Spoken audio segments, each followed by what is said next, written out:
Hello YouTube, this is the second video of the global footprints.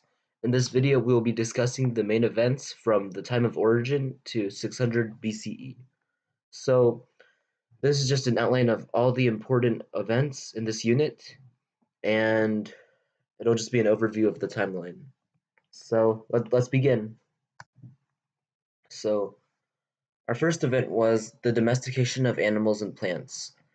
The early hominids, or human-like creatures, emerged in southern and eastern Africa around 3 to 4 million years ago.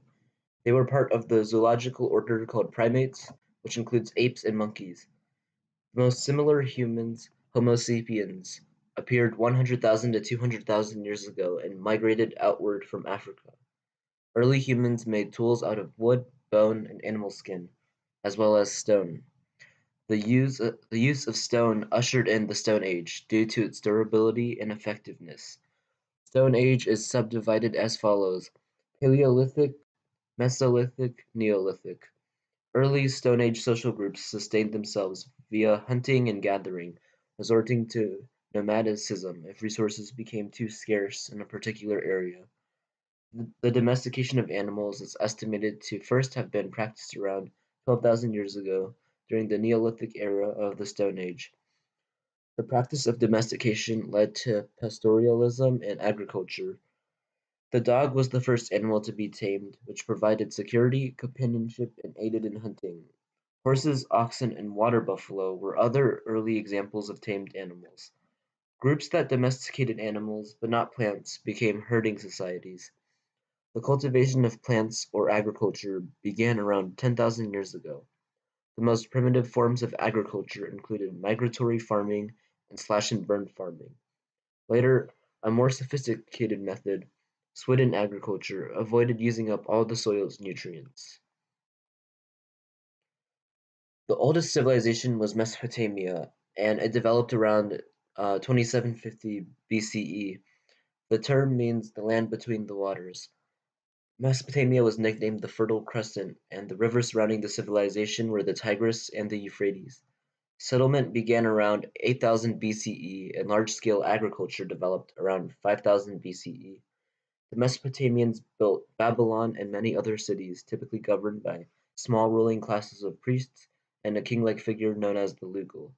The first law codes appeared in Mesopotamia, known as the Code of Hammurabi. So, our third event in our timeline was the Bronze Age. So by the time the Neolithic era of the Stone Age was halfway through, many societies were on the brink of discovering how to use metals. As a tool-making material, metal is stronger and more versatile than stone. Metallurgy, the science of extracting and refining metal from raw ore, entered large-scale use in the Middle East and China around 4000 BCE. Toolmakers mixed copper and tin to make bronze, effectively starting the Bronze Age. The Bronze Age came to a close with the development of iron in 1200 BCE.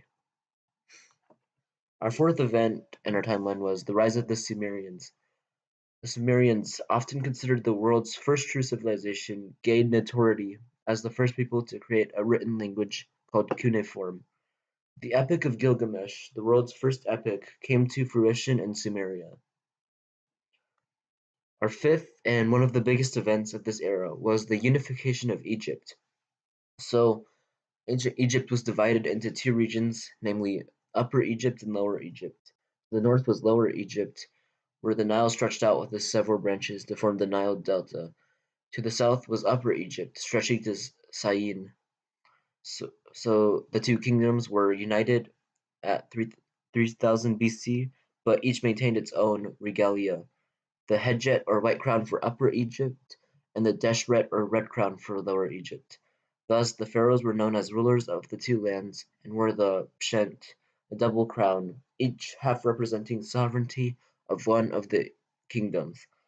Ancient Egyptian tradition credited Menes, now believed to be the same as Narmer, the king who united Upper and Lower Egypt.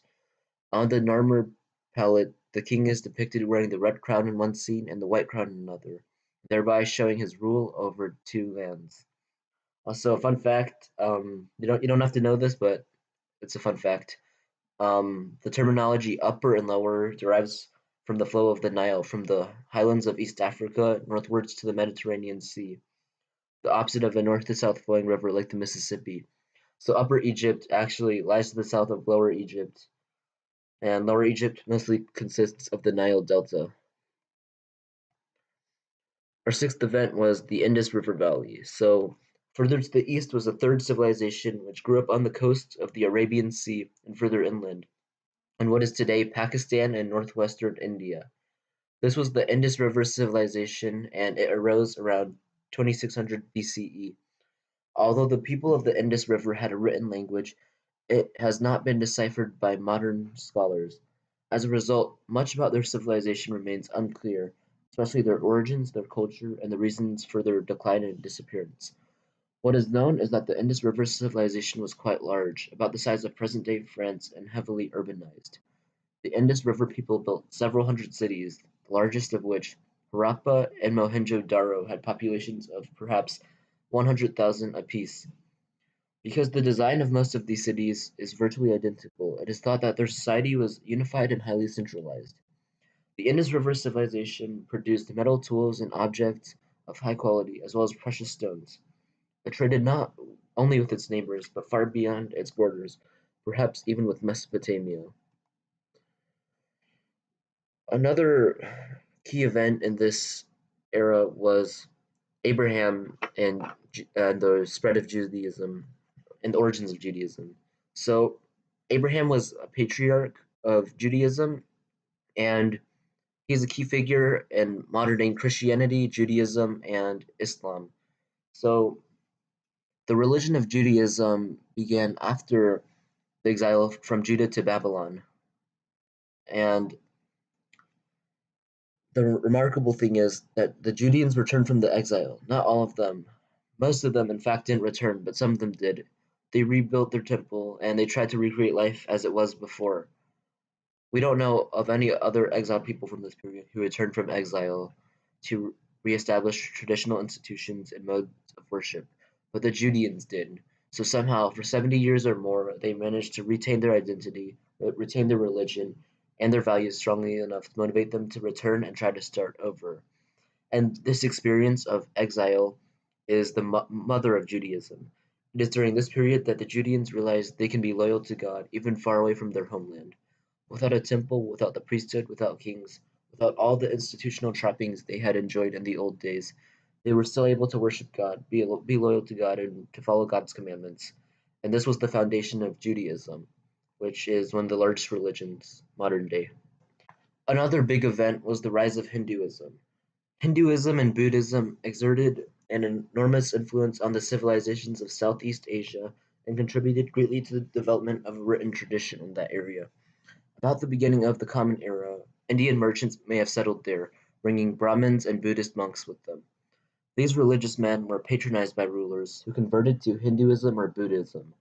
The earliest material evidence of Hinduism in Southeast Asia comes from Borneo, where late 4th century Sanskrit inscriptions testify to the performance of Vedic sacrifices by Brahmins at the behest of local chiefs.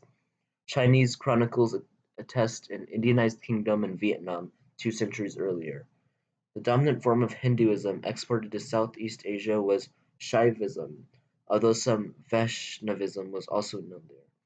Later, from the 9th century onward, Tantrism, both Hindu and Buddhist, spread throughout the region. Another key event was the Shang Kingdom in China. So the very earliest period in traditional Chinese history is called the Mythical Period, when, according to legend, the Xia Dynasty ruled China.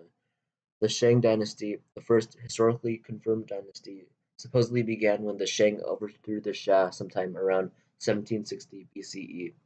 Did this overthrow actually happen? We're not sure. The Shang Dynasty is the oldest Chinese dynasty whose evidence is supported by archaeological finds, but more evidence for the existence of the Xia Dynasty may yet emerge. It's estimated that the Shang ruled the Yellow River Valley of China for most of the second millennium BCE, so about 1766 to 1046 BCE. For centuries, people found what they called dragon bones, bones and shells with mysterious inscriptions in many parts of China. Excavations of the ancient city of Anyang in the 20th century revealed tens of thousands of these bone fragments and bronze vessels, many of which had inscriptions in Proto-Chinese characters. These artifacts contain records dating back to the Shang Dynasty, allowing scholars to learn much about Shang life, such as their agricultural methods, medical treatments, legal system, and craft-making styles. The Shang built huge cities with strong social class divisions, expanded earlier irrigation systems, excelled in the use of bronze, and developed a writing system. Shang kings fulfilled a sacred, not political, role, while a council of chosen advisors and bureaucrats, official administrators, organized and ran the government. Both banks of the Yellow River had massive amounts of loess, pronounced like the English word less, a fertile sediment that allowed Shang-era farmers to grow a large surplus of food. This supported specialization and allowed a class of Shang artisans and craftspeople to develop sophisticated technology and culture. Ultimately, the Shang dynasty was overthrown in 1046 BCE by the Zhao, a subject people, a people who lived under imperial rule, living in the western part of the kingdom, but their cultural contributions carried on through future dynasties.